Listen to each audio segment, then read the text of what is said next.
우리가 그동안 이 주님을 맞을 준비, 다시 오실 주님에 대한 그런 주제를 가지고 공부를 하고 있었습니다. 자, 오늘도 그 부분과 연결되는 부분으로서 한번 우리가 이 다니엘서와 요한계시록이 왜 우리에게 그렇게 중요한 책인가 한번 살펴보기로 하겠어요. 여러분, 성경 전체는 우리가 전체를 복음이라고 부를 수도 있겠죠. 그렇죠? 성경은 왜냐하면 이 예수 그리스도에 대해서 알려주는 책이기 때문에 그러해요. 예수님께서도 요한복음에 말씀하시기를 그 당시 사람들을 위해서 너희가 왜 성경을 상고하는가? 왜 성경을 너희들이 공부하는가? 이렇게 말씀하시면서 너희들이 영생을 얻기 위해서 성경을 보지 않는가? 그러나 이 성경은 바로 나에 대해서 말씀하고 있는 것이라 이렇게 교훈하셨거든요. 그런 것처럼 이 성경에는 예수님에 대한 그 이야기가 많이 들어있어요. 예수님에 대해서. 특별히 예수께서 다시 오시는 그 사건에 대해서 분명히 우리에게 알려주고 있죠. 그리고 그 재림과 더불어 세상에 임할 이런 사건들, 그렇죠? 마지막에 있을 이런 멸망에 관한 사건들에 대한 그런 경고가 분명히 주어져 있어요. 그리고 그 경고에 유의하는 자들은 구원을 얻을 것이다. 이렇게 적어 놓으셨거든요. 그런데 사람들은 지금 살펴보면 전혀 그런 말씀이 성경에 없는 것처럼 그렇게 생각하며 살고 있어요. 주님을 믿는다고 하는 사람들조차도 전혀 그것과 상관없이 살고 있는 것이 바로 이 세상이 되어버렸어요.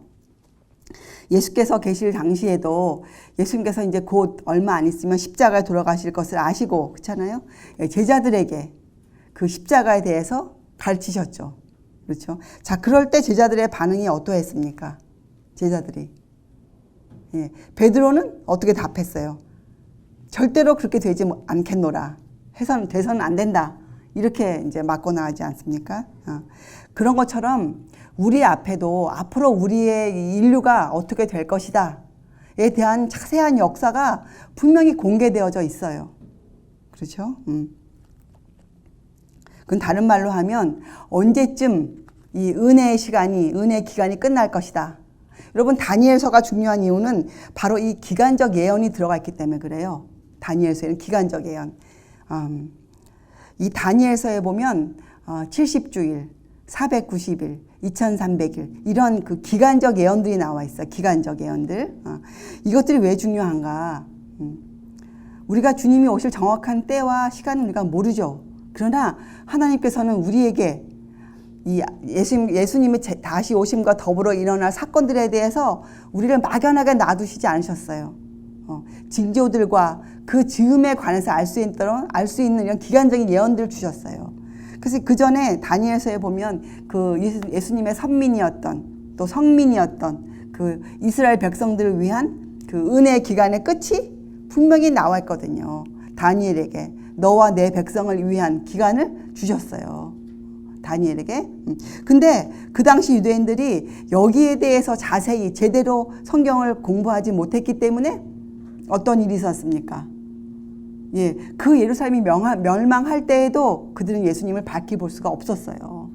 예, 또 하나의 예는 이 제자들, 그죠? 십자가의 사건을 분명히 예수님께서 직접 말씀해 주셨는데도 여러 번, 예, 제자들은 십자가 사건이 생겼을 때 어떻게 됐습니까?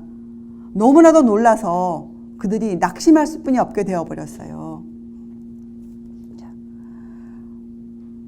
왜 그랬을까요? 제자들이.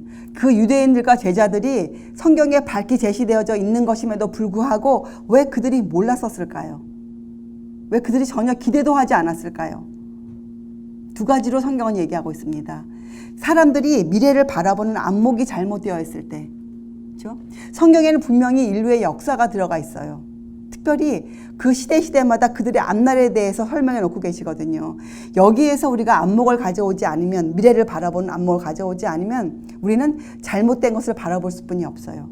예. 그래서 첫째는 이 제자들이 미래에 대한 잘못된 안목을 갖고 있었어요. 자, 두 번째, 또 그들의 마음의 문제가 잘못되어 있었는데 그들은 아직도 자신을 위한 욕망을 완전히 벗어버리지 못하고 있었어요. 그들이. 이 두 가지 문제 때문에 그들은 예수께서 말씀해 주셨어도 그들은 그 말씀을 밝히 이해하지 못했던 것이죠. 똑같아요. 지금도 사람들이 성경을 읽으면서 왜 그 성경에 밝히 제시되어져 있는 우리의 미래에 대해서 이렇게 사람들이 등한시하고 있는가? 왜 사람들이 관심이 없는가? 두 가지 이유입니다. 사람들이 자기들의 미래에 대해서 잘못된 안목을 갖고 있어요. 자기 미래에 대해서. 그리고 그것과 더불어서 그 미래에 자신을 위한 어떤 욕망을 아직도 갖고 있어요.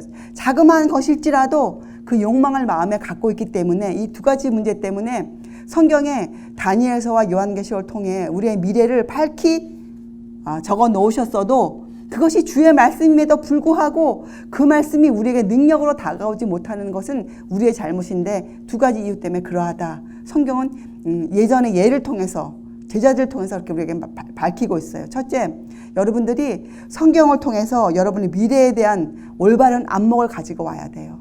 여러분이 미래를 볼 수 있어야 돼요. 여러분께서. 자, 그리고 여러분 안에 숨어있는 그 이기적인 욕망들, 아무리 사소하고 작은 것, 하찮아 보이는 것일지라도 여러분들이 그것들을 다 버리고 있어야 돼요. 그래야 우리가 준비를 할 수가 있어요. 제가 오늘 시작하는 시간에 말씀드렸었지만 우리가 한 해 한 해를 잘 지나가기 위한 그 준비들이 필요하잖아요. 여러분 1년 365일 그렇게 길지 않은 시간이에요. 1년이. 그런데 1년을 성공하기 위해서는 새해를 잘 맞아야 되고 또 가는 그 시간들을 잘 우리가 보내야 되잖아요. 근데 여기에는 준비가 필요합니다. 그래서 지금이 이제 벌써 달력으로 입추가 가까우는 시간이잖아요. 여러분이 지금부터 2015년도를 보내는 준비를 해야 돼요. 그리고 16년을 맞을 준비를 해야 됩니다. 이러한 것들은 우리가 잘 볼 수 있는 안목과 그렇죠? 내 안에 시기심들을 벗어버릴 때 이루어질 수 있는 일들이에요. 이것 때문에 여러분과 제가 이 예언서, 특별히 다니엘서와 요한계시록을 깊이 알고 있어야만 됩니다. 많은 사람들이 이 계시록이란 단어 자체가 갖고 있는 뜻도 계시록이 뭡니까? 계시란 뜻은 펼쳐서 보여준다는 뜻이에요. 계시. 그래서 요한계시록은 요한에게 펼쳐 보인 것들을 적어 놓은 책이에요. 이 시대에 닫혀 있으라고 적어 놓은 책이 아니고 요한을 통해서 특별히 마지막 때 살아가는 백성들에게 보여주라고 적어 놓은 책이거든요. 우리가 분명히 자세하게 알고 있어야 될 책이에요. 특별히 66권 중에서도 이 시대에 살고 있는 여러분과 제가 분명히 알고 있어야 되는 책이에요. 또 예언서라 부르고 있지만 예언만 들어있는 책이 아니죠. 여러분 예언서가 성경에 포함되어 있는 책 맞죠? 그렇기 때문에 예언은 분명히 복음 안에 들어가 있는 한 부분이에요. 복음과 상관없이 예언이 떨어져 있는 것이 아니고 우리가 올바른 예언을 이해하려면 우리가 먼저 복음을 이해하고 있어야 돼요. 복음을. 예언서도 복음서의 한 부분이기 때문에 그렇죠. 그리고 우리가 이 예언서를 이해하고 우리가 어떻게 해야 됩니까? 이 시대에 발하여져야 될 분명한 소리를 내야 돼요. 성경은 이러한 사람들을 파수꾼이라 이렇게 불러요. 파수꾼이 하는 역할이 무엇입니까? 높은 망대에 올라가서 전쟁을 대비해서 그 백성들의 안위를 지키는 사람들을 파수꾼이라 이렇게 불렀어요. 파수꾼. 여러분 마태복음 24장은 이 마지막 때를 위해서 적어놓은 책이죠. 그렇죠? 예루살렘의 멸망과 더불어 이 인류가 겪을 마지막 때를 위해서 경고하신 책이에요. 24장이. 근데 24장에 보면 이 세상에 불법이 성해질 것이고 그로 말미암아 사랑이 식어질 것이다. 그러나 끝까지 견디는 자는 구원을 얻을 것이라. 그리고 그 다음 절에 바로 이렇게 적혀져 있어요. 이 천국 복음이 이렇게 시작돼요. 자, 그러면 천국 복음이 무엇과 연관이 있다는 것이에요. 끝까지 견딤과 연관이 있어요. 천국 복음은. 복음은 실제적인 교훈이에요. 복음은 실제로 우리를 살게 하는 하나님의 능력이에요. 복음이 그렇게 우리에게 제시되지 않을 때에는 무언가 잘못되어 있는 것이에요. 복음이. 자, 그래서 이 끝까지 견디는 것. 끝까지 견디는 자가 구원을 얻을 것이라. 이것이 천국 복음이라. 이렇게 설명되어 있거든요. 그리고 이 천국 복음이 모든 민족에게 증거되기 위하여 온 천하에 전파되리니 그제야 끝이 오리라. 이렇게 적어 놓으셨어요. 이 천국 복음이 전파가 되는데 무엇을 위해서? 증거되기 위하여. 그래서 이 천국 복음이 전파되면 이 천국 복음을 이해한 사람들은 다 누구나 예수님을 위한 증인으로 설 수뿐이 없어요. 예. 왜냐하면 증거되기 위하는 것이기 때문에 천국 복음은.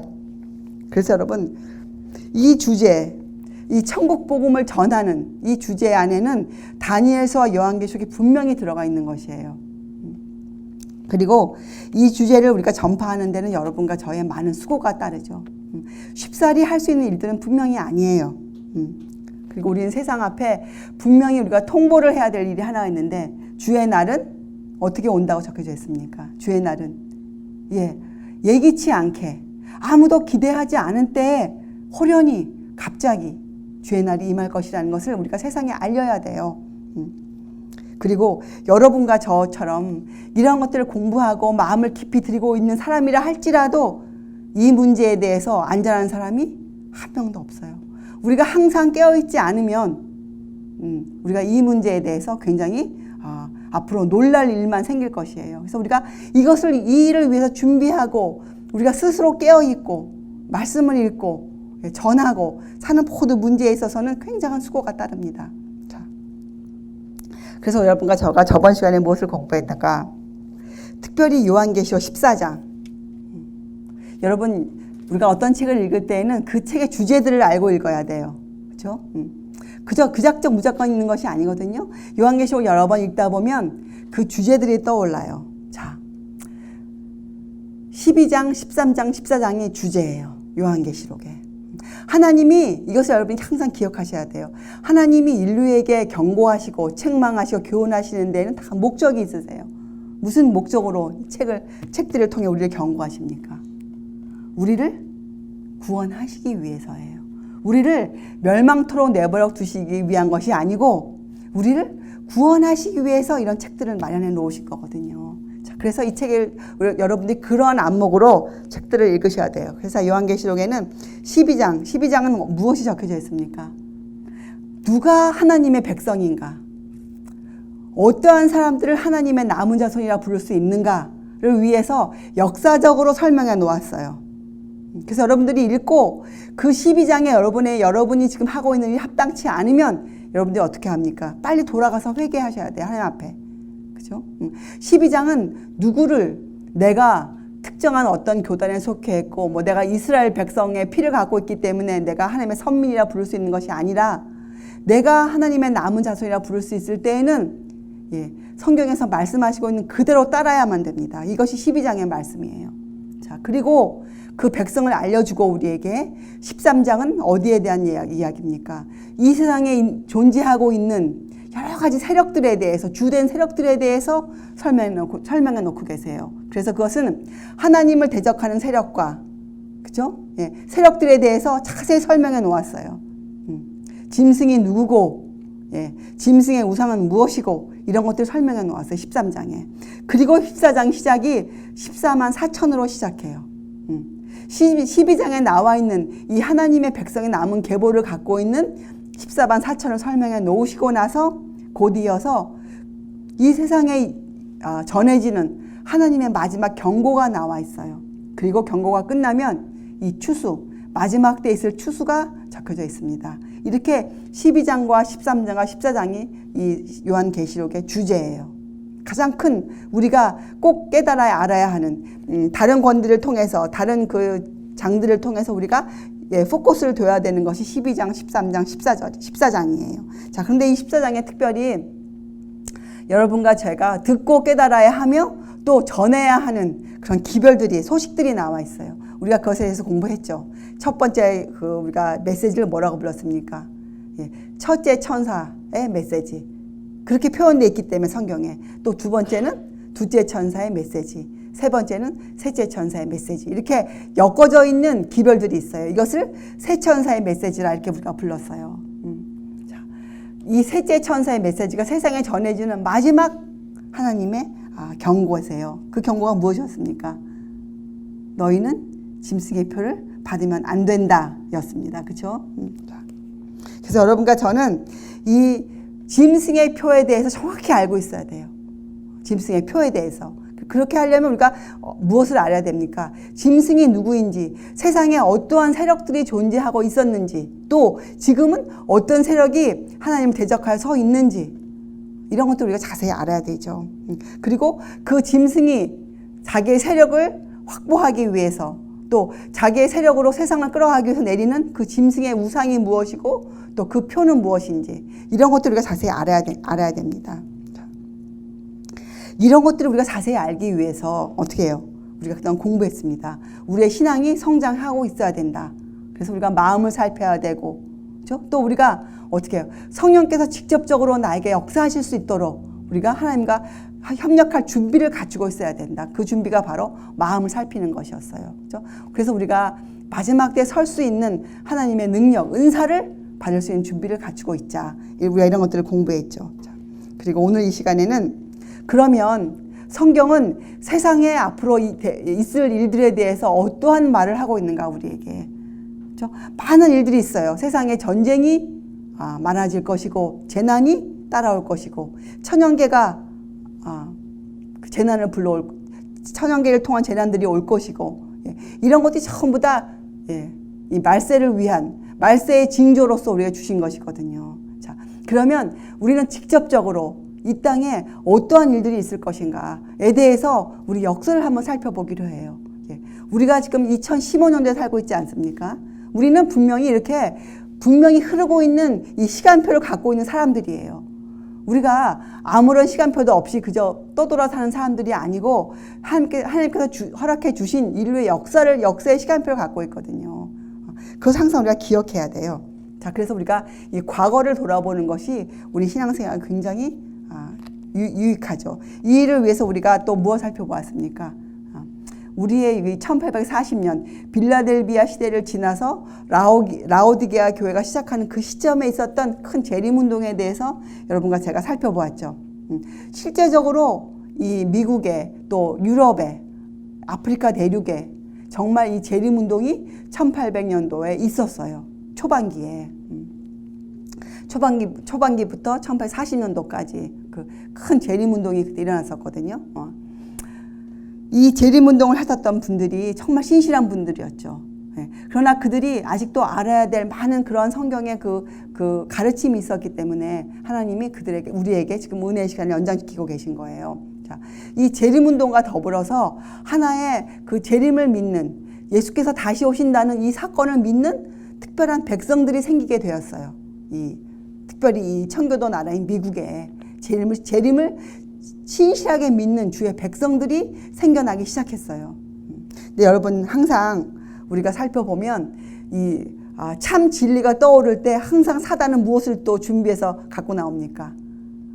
오류를 가지고 같이 나와요. 그래서 재림에 대한 그런 백성들의 마음이 그때부터 많이 동하고 움직였지만 동시에 사단은 그때부터 이 재림을 잘못 전하기 위한 오류들을 세상에 또 많이 뿌려놓기 시작했어요.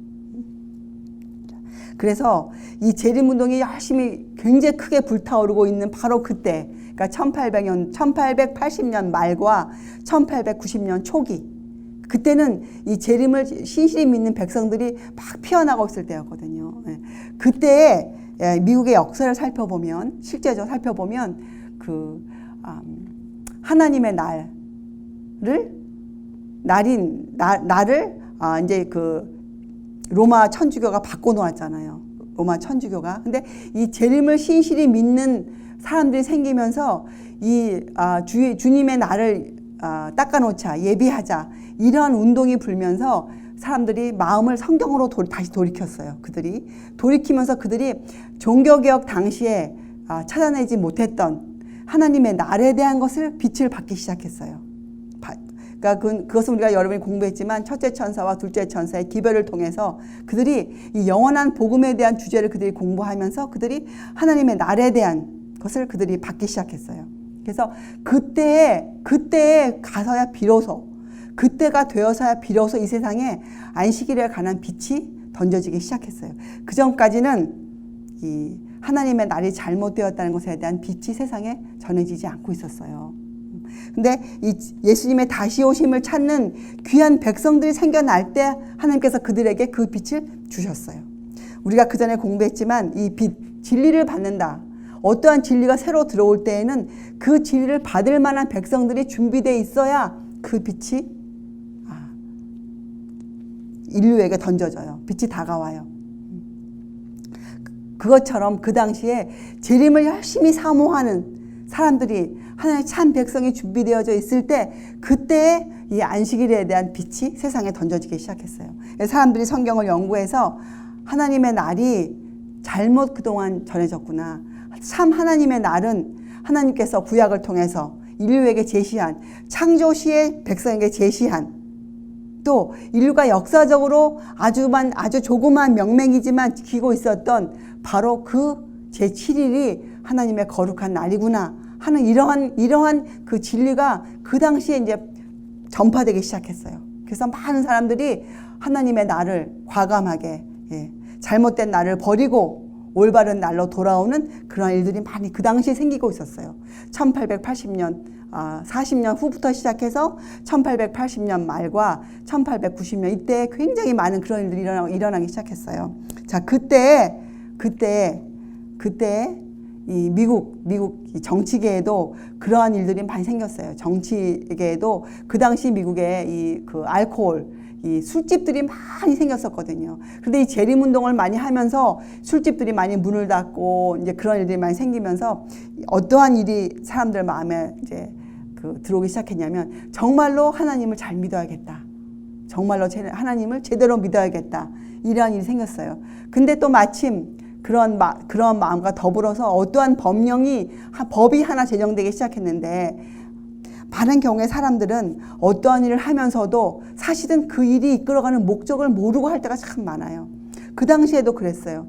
그 당시에도 하나님을 더 잘 믿자고 하면서 만들어 놓은 법이 바로 무엇이었냐면 일요일을 법으로 제정하는 일.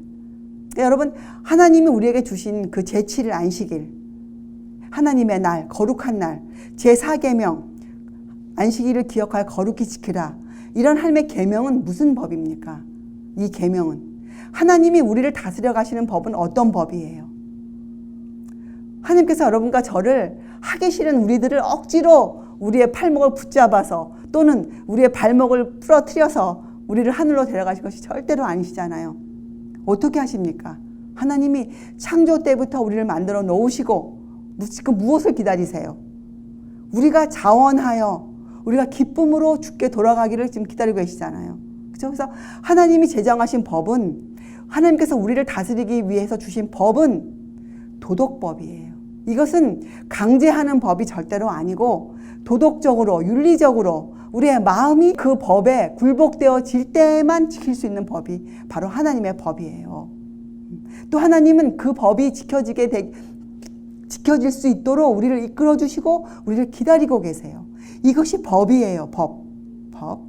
그런데 이러한 하나님의 법을 세상의 권세, 세속적인 권세 힘을 빌어서 만들고자 하는 것 자체가 사실은 사단의 기만이죠.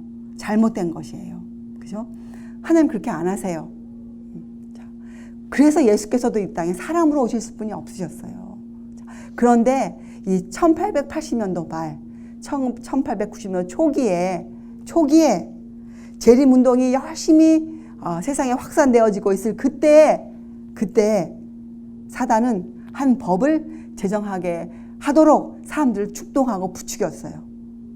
그래서 실제로 그 당시 미국의 역사를 따져보면 일요일을 하나님의 날로 제정하자. 일요일을 하나님의 날이라고 공표하자라는 그러한 법령이 만들어졌어요. 그 당시 실제적으로. 여러분 믿기지 않으시죠? 진짜로 그때 여러분 한번 가서 찾아보세요. 여러분들이 이 일요일을 강제하는 법 아니면 일요일 휴업령 이런 것을 치고 들어가면 그 역사가 쭉 나와요. 그래서 그 1880년 말에 이런 법이 제정되어졌어요, 미국에. 그래서 그 당시에 이 재림을 사모하는 진실로 믿는 사람들 마음이 굉장히 뜨거워졌죠. 진짜 곧 예수님이 오시나 막 이렇게. 그런데 자, 그때 예수님이 오시지 않으셨죠. 그 법이 제정되지 않았어요. 그 당시에. 그 당시에 그 법이 통과를 하지 못했어요. 그 법이. 자, 그것은 무엇을 의미하는 것일까요? 여러분과 저에게, 지금 이 시대에 사는 우리에게 무엇을 의미하는 것일까요? 과거에 있었던 어떤 일들을 잘 살펴보면 우리가 무엇을 알 수 있습니까? 미래에 되어질 일들을 알 수 있어요. 예. 일요일을 강제하는 법령이 미국에 한번 제정되어가 그 법적으로 한번 되어진 적이 있었고, 어떤 주들은 그 법을 실행한 주들도 있었어요. 남부의 어떤 주들은 그 당시에. 그래서 그 당시에 일요일을 지키지 않는 사람들을 진실로 막 감옥에 가두고 한 일이 미국 역사에 있었어요, 여러분. 여러분이 모르는 참 많은 역사들이 있어요, 실제적으로. 여러분, 지금 이 카톨릭이 많은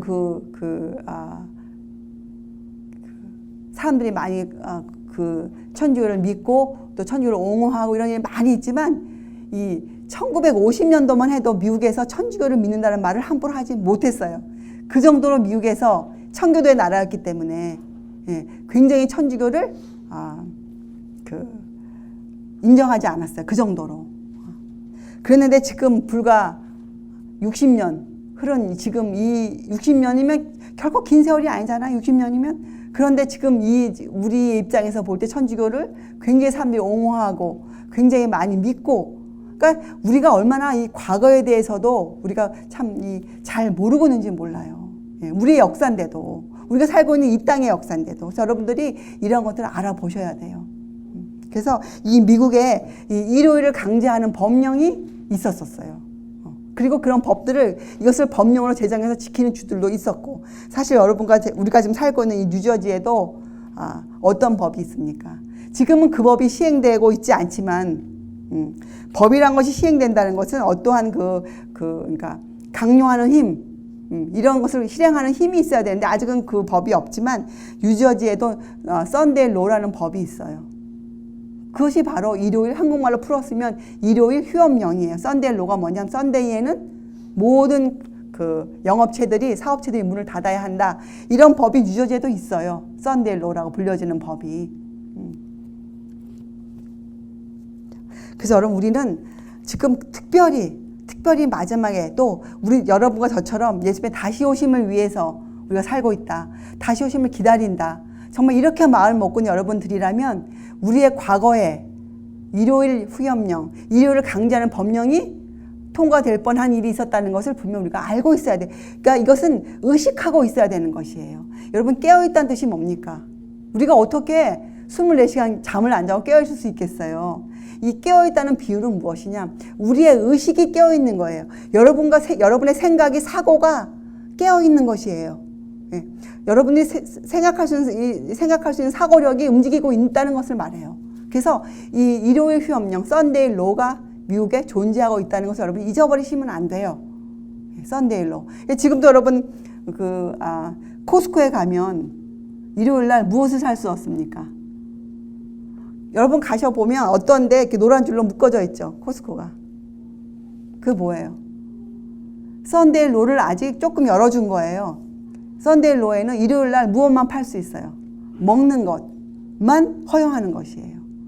실제로 가보면 전자제품 파는 것은 전부 다 막아놨어요. 옷 사는 거 다 막아놨어요. 먹는 음식만 팔아요. 여러분 눈여겨서 보세요. 여러분이 의식하고 있지 못해서 그렇지 그렇게 이미 다 제정이 되어 있어요. 여러분 꼭 깨어 있어야 됩니다. 여러분 의식이 살아나야 돼요. 그런 것들을 볼 때 여러분들이 유심히 보셔야 돼요. 왜 그런가? 왜 저런가? 그렇죠? 그리고 우리들은 그 경계심과 그 깨어있음과 더불어서 어떻게 해요? 그렇게 살고 있어야 돼요. 우리가 입으로만 그렇구나, 아 그래? 이것이 아니고 우리가 그렇게 외칠 때에는 여러분의 그 삶의 자세도 어떻게 되어 있어야 돼요? 다시 오실 주님을 맞이할 준비를 하면서 살고 있어야 돼요. 우리가 이건 다시 말 안 해도 되겠죠? 그 준비가 무슨 준비입니까? 뭐 그때 오실 때 피하기 위해서, 환난을 피하기 위해서 우리가 먹고 사는 걸 준비하는 건 절대로 아니고, 우리의 준비는 무슨 준비예요? 우리의 품성의 준비. 다시 오실 주님을 기쁨으로 맞을 수 있는 여러분의 성품이 준비되어 있어야 돼요. 그것이 우리가 꼭 필요한 준비예요. 여러분이 잊어버리시면 안 돼요. 세상은 이미 이렇게 일요일 휴업령에 대해서 많은 것들을 하고 있기 때문에 여러분이 아직도 그 문제에 대해서 우리가 의식하지 못하고 있다. 이건 큰 문제예요. 우리는 누구보다도 먼저 의식하고 깨어 있어야 돼요. 자, 그래서 여러분 우리가 이 다니엘서와 요한계시록을 공부해 보면 또 공부해야 하는 특별한 이유가 있습니다. 특별한 이유. 첫째, 기간적인 예언들이 나와 있기 때문에 역사와 예언을 함께 볼 수가 있어요.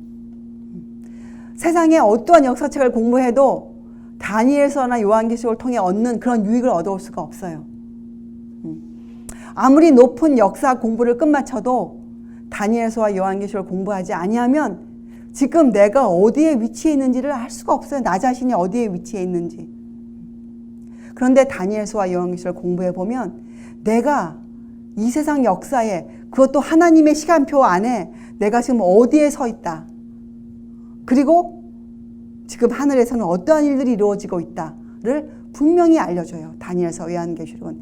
이런 것들을 다니엘서와 요한계시록을 다 읽었는데도 이것을 깨닫지 못했다면 여러분이 잘못 읽고 계신 거예요. 자, 그래서 우리가 이 예언서를 제대로 공부하면 그 예언이 갖고 있는 그 역사 중에서 우리의 위치가 어디에다가 분명히 적혀져 있어요. 그리고 요한계시록을 통해서 우리가 무엇을 알 수 있습니까? 요한계시록 우리에게 이 짐승에 대한 것을 많이 알려주고 있어요. 특별히 작은 뿔이 무엇이다. 작은 뿔의 정체, 불법의 비밀이 무엇인 것을 분명히 우리에게 알려주고 있거든요. 그래서 우리로 하여금 참된 개신교 정신으로 돌아가기를 호소해요. 여러분, 개신교 정신이 무엇입니까? 여러분 알고 계세요? 여러분과 제가 지금 이 종교계 시대 중에서 우리가 개신교 시대에 살고 있거든요. 모든 종파들, 사람들은 이 교단에 대해 아주 예민해요. 교단에 대해서. 어느 교단에 속해 있는가를 거의 구원에 다다르는 문제인 것만큼 중요시 여기고 사람들이 있어요. 잘못된 것이에요. 그죠? 그런데 이 세상에 이 수많은 지금 종파들이 있어요. 교파들이 있는데 이 모든 교파들이 어느 그 시대에 속해 있는가? 개신교 시대에 속해 있어요. 개신교 시대. 그렇잖아요? 예. 천주교 시대를 지나서 종교개혁 시대가 들어오면서 그 후부터는 전부 다 개신교 시대라 우리가 부르고 있어요. 왜요? 종교개혁이 왜 일어났습니까? 무엇을 상대해서 일어났어요? 종교개혁이. 예, 작은 뿔 세력. 천주교를 대항해서 일어난 것이 개신교예요. 근데 지금은 천주교와 다른 모든 교단들이 하나가 되기 위해서 지금 열심히 노력하는 시대이니 많은 사람들이 그 어두움 때문에 지금 그것을 구별해 볼 수가 없죠. 그런데 분명히 우리들은 알고 있어야 돼요. 그리고 우리가 사람들을 이 참 개신교 정신으로 돌아가자. 우리가 그렇게 호소해야 돼요. 자, 그러면 여러분, 참 개신교 정신은 무엇입니까? 여러분과 제가 속한 곳이 개신교예요. 시대적으로. 성경에서 말씀하기를 우리 개신교라는 뜻이 뭐예요? 프로테스탄트가 무슨 뜻이에요? 예, 천주교에 대한 교황권에 대항해서 일어난 세력이에요. 그것이 우리가 믿는 신조 중에 하나예요. 중심이에요. 개신교. 자, 그럼 개신교 정신이 무엇입니까? 정신. 분명히 그것은 예수님의 정신이에요. 예수님의 정신. 그래서 이 개신교, 그때 종교개혁을 일으키면서 이들이 쓴 항해문이 참 많아요. 그들이 교황권에 대해서 쓴 항해문들이 참 많거든요. 아름다운 글들이 정말 많아요. 그걸 같이 읽으면 지금 우리 마음이 뜨거워져요. 어떻게 그들과 우리가 하나인가. 믿음은 하나이기 때문에 그러하죠. 그때 두 가지를 외쳤어요. 우리의 종교개혁자, 우리 선배들이 두 가지를 외쳤어요. 그 당시에 악패가 있어요. 악패. 그 당시에 있으면 안 되는, 그 당시 종교계에 있어서는 안 되는 두 가지 악패가 있었어요. 자, 그 당시 그 종교인들이 위정자들의 강요를 받고 있었어요. 위정자는 어떤 사람들 얘기합니까? 세상을 다스리는 사람들, 공중권세 잡은 자들. 그들의 강요를 받고 있었어요. 종교계가. 그리고 더불어 그런 사람들이 종교계에서 지도자 입장에 있는 사람들이 자기들의 그 권세를 남용하고 있었어요. 남용. 그 두 가지 악패가 종교개혁 당시 아주 심했어요. 그 당시에. 자, 그래서 그 당시 일어난 사람들, 이런 것들을 천주교를 대항해서 일어난 사람들이 이 두 가지 법을 없애기 위해서 굉장히 노력했어요. 다른 말로 하면 무엇입니까? 종교적인 문제에 있어서는, 사람의 양심을 다루는 문제에 있어서는 세속적인 힘이 절대로 침범할 수가 없다. 그렇죠? 사람의 양심을 다스리는 법, 그러니까 하나님의 법이에요. 사람을 다스리는 어떤 법에는 법도 세상 법이 들어올 수가 없다. 이런 것들을 그들이 그런 법을 세우기 위해서 우리의 종교 개혁을 일으킨 것이에요. 자, 또 두 번째는 무엇입니까? 더 나아가서 그러한 것들을 가르침에 있어서 어느 누구도 자유로워야 한다. 꼭 그 가르침을 가르칠 때 무슨 종교계 지도자이기 때문이라든지 아니면 특별한 어떠한 무슨 권세를 갖고 있기 때문이 아니라 누구든지 하나님의 양심, 하나님의 법으로 양심이 깨끗해진 사람들은 자유롭게 그 법을 가르칠 수 있어야 한다. 이렇게 두 가지를 그들이 외쳤어요. 그들이 두 가지를 외쳤어요. 더 쉬운 말로 하면 그들은 모든 세상의 교회 위에 하나님의 말씀의 권위를 우선으로 올려놓았어요. 말씀의 권위를. 근데 이것을 잘못 이해하면 사람들이 이렇게 생각해요. 아니, 하나님의 말씀을 최고의 권위로 여긴 사람들이 왜 안식일도 몰랐는가? 이렇게 오해하거든요. 근데 그 당시 사람들은 어떤 것을 알아내기 위해서 한 것이 아니고 두 가지 때문에 시작한 거예요. 사람의 법을, 사람의 양심을 강요하려는 위정자들의 강요와 또 그 당시 종교계의 지도자들의 그 교권 남용 때문에 이 개신교가 일어나게 되었어요. 개신교가. 어떤 빛을 우리에게 주고 안 주고는 사람에게 권한이 아니고 하나님께서 그 시대를 보고 주시는 것이에요. 그래서 그 당시 진실한 종교개혁인들은 그런 마음이 아니었고 그 당시 시대가 갖고 있는 그 수많은 문제를 대항해서 일어난 것이에요. 문제에 대항해서. 그들의 정신이. 그래서 그들은 온 인류는 자기의 양심의 지시를 따라 하나님을 경배해야 한다. 이렇게 그들은 믿기 시작했어요. 사람이 하나님을 경배할 때에는 어떠한 지도자의 권위나 그들의 힘에 의해서가 아니고 또 어떠한 나라의 권세에 의해서가 아니고 내 양심에 따라서 하나님께 경배를 드려야 한다. 이렇게 놀라운 이 인간의 자유에 대해서 그들이 가르치기 시작했어요. 자, 어떻게 보면 그 당시 이들은 창조시에 하나님 제정하신 그 자유로 돌아간 것이에요. 자유로. 여러분, 자유에는 많은 위험 부담을 안고 있어요. 자유는. 여러분들 부모님들 여기 앉아 계시지만 우리가 자녀가 성장해 갈 때마다 그 자녀들에게 풀어주는 법이 있어요. 자, 이 정도는 이제 너희가 혼자 할 수 있겠지?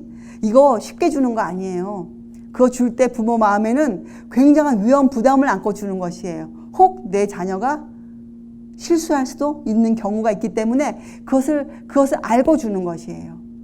하나님께서도 창조시 아담과 하와를 에덴에 풀어놓으시고 그들을 가르치실 때 굉장한 위험 부담을 안고 하신 거예요. 그것이 자유의 자유, 여러분. 이 자유 하나를 얻기 위해서 종교 개혁이 일어났던 것이에요. 인류는 양심의 지시에 따라서 하나님을 경배해야 한다. 어떠한 사람이나 어떠한 세력의 권위에 의해서 하는 것이 아니다. 이것을 얻기 위해서 일으킨 것이 종교 개혁이었어요. 종교 개혁. 그래서 이들이 알아낸 거죠. 우리의 양심이 하나님의 말씀으로 우리가 깨끗게 되어 있지 않는 한 우리는 참 하나님을 참으로 경배할 수가 없다. 이것을 그들이 알게 된 것이에요. 이것이 종교 개혁이었어요. 자, 지금 이 시대에 이 정신이 얼마나 부족합니까? 개신교의 후예라는 우리들이 이 자유에 대해서 너무나 몰라요. 이 자유가 주는 특권과 책임과 의무에 대해서 우리가 너무나 알지를 못해요. 우리는 이것을 돌아가야 돼요. 종교계에서 이것을 우리가 다시 배워야 돼요. 그리고 세 번째, 여러분들이 특별히 마지막 때 사는 우리들이라면 여러분, 그동안 여러분들이 누렸던 신앙의 자유가 어떠한 것인지 그 가치를 여러분이 아셔야 돼요. 조만간 세상에는 그동안 우리가 누려왔던 이 신앙의 자유를 누릴 수 없는 시대가 곧 올 것이에요. 그것이 성경의 경고예요. 마지막 때를 위한 경고.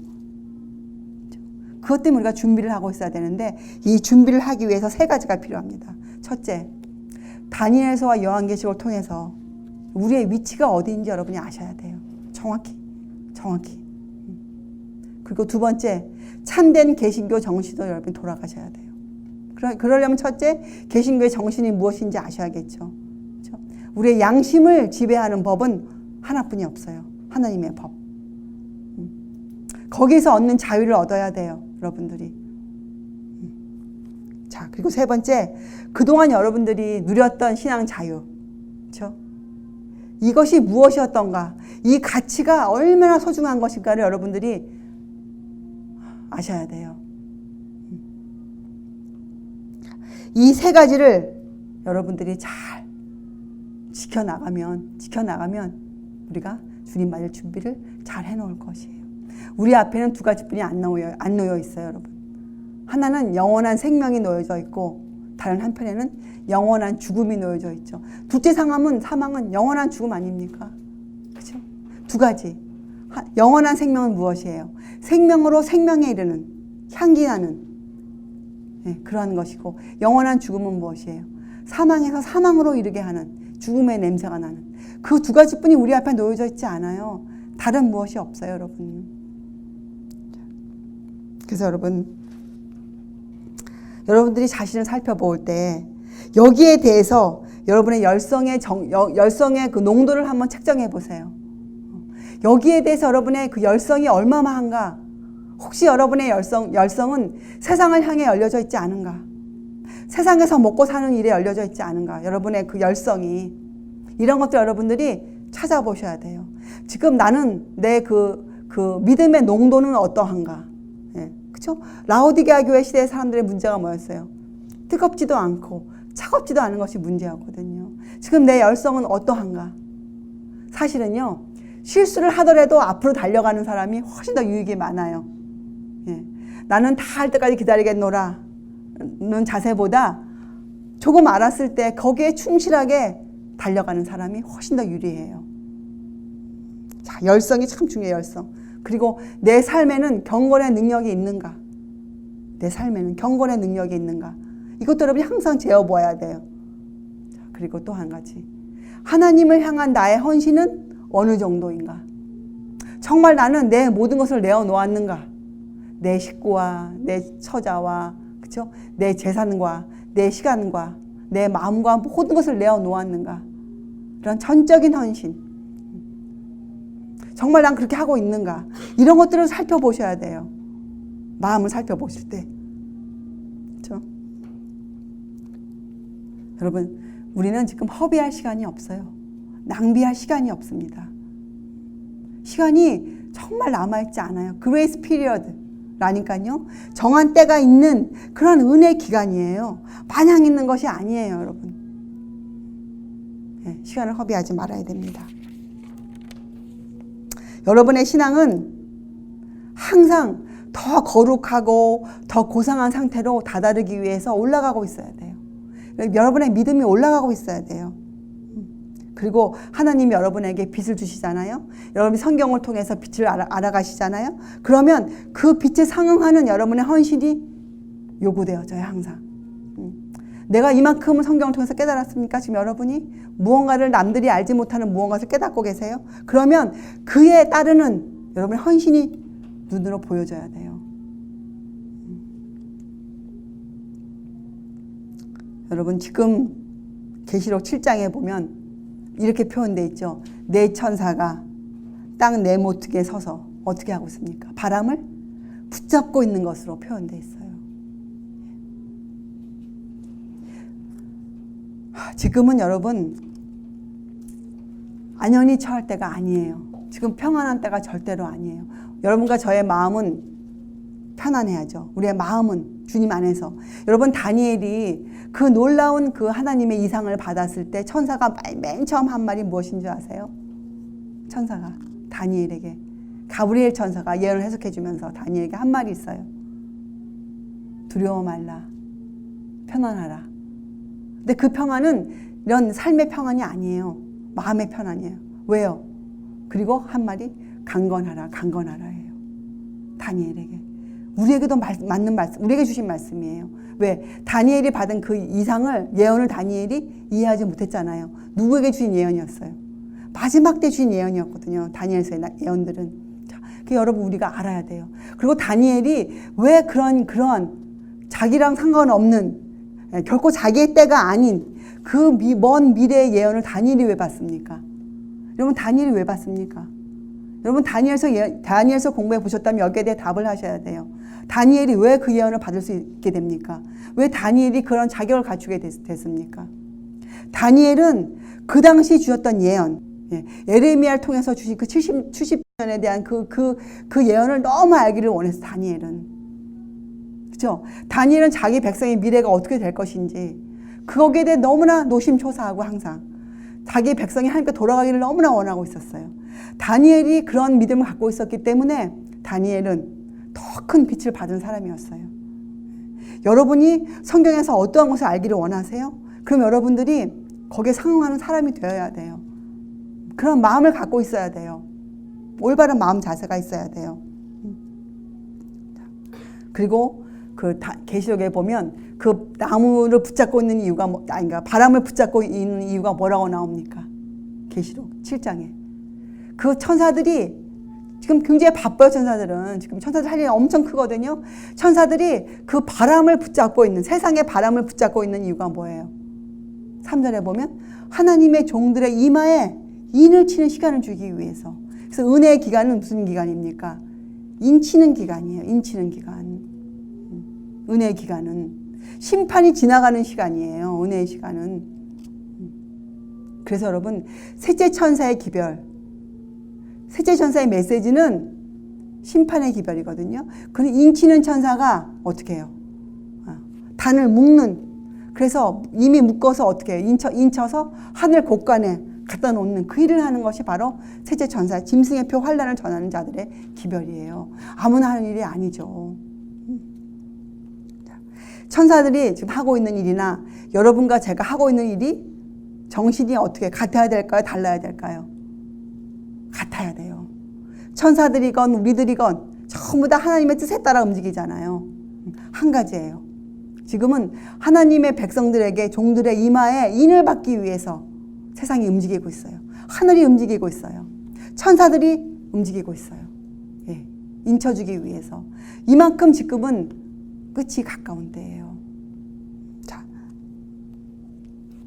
여러분 우리가 이렇게 주님께 기도드려야 될 것이에요. 예, 우리들이 우리의 사명을 감당할 수 있도록, 그렇죠? 또 하나님의 법을 불순종한다는 것이 무엇인가를 세상에 알릴 수 있도록 우리 자신에게도, 그렇죠? 여러분 이 종교계에 보면 훌륭해 보이는 사람들인데 이러한 것들을 다 알고 있는 사람들인 것처럼 보이는데 그들이 실패하는 경우가 종종 있어요. 그들의 잘못된 점들이 우리 눈에 띄일 때가 있어요. 그것 때문에 우리가 실망해야 될까요? 그것 때문에 우리가 돌아서야 될까요? 아니에요. 성경은 그런 사람들을 우리에게 경고의 횃불로 들고 있으라. 그런 사람들, 경고의 횃불로. 여러분 우리가 남이 어찌하든 간에 우리 각자가 여기에 대해서 받은 빛에 대해서 충실하지 아니하면 여러분 구원은 아주 힘들죠. 구원은 힘든 것이 아니라 구원은 이루어지지가 않아요. 우리가 이렇게 주의 말씀을 똑바로 전해야죠. 그렇죠? 여러분 우리들이 이 일을 좀 더 할 수 있도록, 그렇죠? 예. 우리 이마에 하나님의 인이 쳐질 수 있도록, 그러니까 그 천사들이 바람을 조금만 더 붙들어 주도록 그렇게 간구드려야 될 것이 하나님께, 그렇죠? 우리가 준비가 안 되어 있잖아요. 그렇죠? 우리가 주님이 만약에 내일 오신다면 우리 어떻게 하겠어요? 우리의 마음이, 그렇죠? 이 일을 위해서 우리가 기도드려야 될 것이에요. 자, 그리고 이만큼 천사들도 지금 이 일에 대해 최선을 다하고 있기 때문에 여러분과 저에게는 허비할 시간이 없죠. 여러분 우리가 그동안 이렇게 참 좋은 책을 만들었잖아요. 이 다니엘서와 요한계시록. 여러분 읽어보시면 알겠지만 짧은 책이지만 정말 모든 주제들을 다 담고 있는 책이에요. 그리고 여기에는 그 성경절 한 절 한 절 설명해 놓지 않았어요. 왜냐? 그것은 우리 각자가 공부해야 하는 우리의 임무이기 때문에 그래요. 각자의 임무이기 때문에. 그런데 이렇게 좋은 책을 우리가 내놓아도 사람들은 그 교단에 걸려서 되돌아가는 경우가 종종 허다해요. 이것이 왜 그러합니까? 참 개혁의 정신, 그렇죠? 참 개신교 정신이 무엇인지 몰라서 그래요. 참 개신교 정신이 무엇인지 알면 그렇게 교단의 그 눌림을 받지 않죠. 우리의 양심은 절대적으로 하나님의 법 외에는 우리의 양심이 지배받아서는 안 돼요. 그것이 참 개신교 정신이에요. 우리가 그 정신으로 돌아가야 돼요. 여러분의 양심을 지배할 분은 하나님 한 분이세요. 아무리 훌륭해 보이는 사람이라 할지라도, 아무리 여러분에게 도움을 준 사람이라 할지라도 그 사람은 사람에 불과해요. 우리가 그러한 일에서 놓여놔야 돼요. 그래야 우리가 하나님을 온전히 바라볼 수가 있어요. 우리가 이 일을 위해서 여러분 시간 낭비하지 마시고, 또 이 일을 위해서 여러분이 무엇을 하셔야 되겠어요? 가장 중요한 것, 여러분이 성경을 연구하셔야 돼요. 여러분이 성경을 상고하셔야 돼요. 그 옛날 예수님의 교훈 아닙니까? 그 옛날 예수님께서 뭐라고 말씀하셨어요? 그 유대인들에게, 너무나 알지 못하는 그들에게, 다 안다고 생각하고 있는 그들에게 예수께서 하신 말씀이 요한복음 5장 39절. 너희가 성경에서 영생을 얻는 줄 생각하고 성경을 상고하거니와. 상고는 그냥 읽는 것이 아니에요. 연구하는 것을 뜻해요. 그렇죠? 그 당시 그랬단 말이에요. 유대인들이. 그렇게 열심히 성경을 읽었어요. 그들이. 그런데 그들이 예수님을 발견치 못했어요. 그들에게 하신 말씀이에요. 너희가 성경에서 영생을 얻는 줄 생각하고 성경을 상고하거니와 이 성경이 곧 내게 대하여 증거하는 것이니라. 여러분, 성경은 예수님에 대해서 우리에게 말씀하고 있는 책이에요. 성경은. 다니엘서 요한계시록도 마찬가지예요. 다니엘서 요한계시록은 집중적으로 다시 오실 예수님에 대해서 알려주고 있는 책이죠. 예수님. 그래서 여러분들이 성경을 통해서, 구약 성경을 통해서 예수님에 대한 예언들, 그렇죠? 또 예수님의 출생, 또 신약 성경에 와서 예수님의 생애 자세히 알아야 돼요. 예수님의 죽음, 십자가가 무엇인지, 예수님의 부활은 어떻게 이루어졌고, 승천은 무엇이며, 그러면 승천 후에 예수님은 지금 어디에 계신가, 무엇을 하고 계시는가. 그래야 우리가 예수님을 살아계신 나의 구주로 믿을 수가 있어요. 살아계셨다는 건 뭡니까? 살아있다는 뜻은 무엇이에요, 여러분? 살아있다는 건 지금도 움직이고 생명력이 있다는 뜻 아닙니까? 그러면 예수님을 나의 살아계신 구주로 믿으려면 지금 예수께서 어디에 계셔서 무엇을 하시고 계시는지, 나를 위해서 무엇을 하고 계시는지를 내가 정확히 알아야 되지 않겠습니까? 정확히 알아야 내가 고백할 수 있어요. 살아계신 구주시라고. 그렇죠? 살아계신 하나님이시라고. 자, 그래서 여러분, 우리는 이제부터 무엇을 할 것인가? 이 성경 말씀을 여러분들이 그전에 읽어보지 못한 방법으로 여러분들이 공부하셔야 돼요. 지금은 그것을 할 때예요. 지금은 마지막 은혜의 기간이기 때문에 여러분들이 지금 성경을 읽어야 하는데, 성경을 상고해야 되는데, 어떻게 상고해야 되는가? 예수님을 찾기 위해서, 여러분들이 감추인 보화를 찾기 위해서 여러분들이 광맥을 파야 돼요. 여러분들이 만약 지금까지 그러한 수고 없이 성경을 읽었다면 다시 시작하셔야 돼요. 지금부터는 굉장한 수고를 들여서 열성을 가지고 우리가 성경을 읽어야 됩니다. 그래서 우리가 다음 시간부터는 성경을 읽는 것을 공부할 것이에요. 실제적으로. 그래서 오늘 이 아침 시간에는 여러분들, 우리가 다시 한번 우리의 마음을 이 성경이라는 책, 특별히 다니엘서와 요한계시록을 우리가 왜 연구해야 되는지, 이것을 잘못 연구하면요 큰일 나요. 짐승의 표 환란에 대해 잘못 이해하면 잘못된 것을 전하게 돼 있어요. 여러분, 왜 이것이 큰일인 줄 아십니까?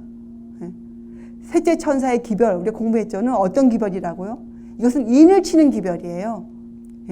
하나님의 종들의 이마에, 사람들의 마음에 예수를 각인시키는 그러한 기별이에요. 짐승의 표 환란은. 이것을 잘못 전하면 남들에게 잘못된 감화를 끼치게 돼 있어요. 잘못된 영향력을 끼치게 돼 있어요. 더 심한 어둠을 끼치게 돼 있어요. 이건 큰일 날 일이에요. 이건 절대로 있어서는 안 될 일이에요. 자, 그래서 여러분들이 다니엘서 요한계시록을 바르게 읽어야 돼요. 성경을 바르게 읽는 법을 여러분들이 연구하시고 공부하셔야 돼요. 이 일을 위해서 우리가 또 시간을 쏟고 마음을 쏟고 공부할 것이에요. 자, 여러분, 우리가 아무리 좋은 책을 만들어 세상에 내놓아도 사람들이 이런 것에 대해서 관심이 없으면 사람들은 읽어도 깨닫지 못해요. 그래서 여러분들이 기도하셔야 돼요. 주님께 무슨 기도를 드려야 됩니까? 예. 그 내천사가 어떻게 해요? 이 바람을, 땅 위의 불, 바람을 조금만 더 붙들어 주시기를. 그래서 우리들이 여러분과 제가 더 깨닫고 더 깊이 깨닫고 우리가 더 정결케 되어서 우리가 이런 기별을 세상에 제대로 된 기별을 전할 수 있도록 천사들이 바람을 붙들어 주시기를 기도드려야 할 것입니다. 우리 모두 그러한 기도하는 사람이 되시기를 바랍니다. 기도하시겠어요? 하나님 아버지, 저희들이 말씀을 통해서 이 때가 얼마나 엄숙하고 중요한 때인지 저희가 배우게 되었습니다. 짐승의 표의 환난을 전하는 이 세제천사의 메시지가 얼마나 엄숙하고 중요한 것인지 저희가 배우게 되었습니다. 주님, 저희가 이 주의 말씀에 따라 저의 양심이 움직여지고 저의 행동이 나오고 저희가 그렇게 살 수 있는 사람으로 만들어 주시옵소서. 주님, 저희가 이제는 주님을 향한 그 열정과 헌신과 저의 경건의 능력이 세상을 외칠 수 있도록 주님 저희를 준비시켜 주시옵소서. 저희가 오늘도 이 거룩한 날에 주님께서 저희들을 세상에 내놓으시기 위해서 이 날을 기억하라 하신 말씀을 기억합니다. 주님, 오늘 하루 동안 이 거룩한 날에 주님께서 홀로 영광 받아 주시옵시고 저희가 드리는 모든 기도가 주님께 상달되기를 원합니다. 감사드리오며 귀하신 예수 그리스도의 이름으로 아버지께 간절히 기도드리옵나이다.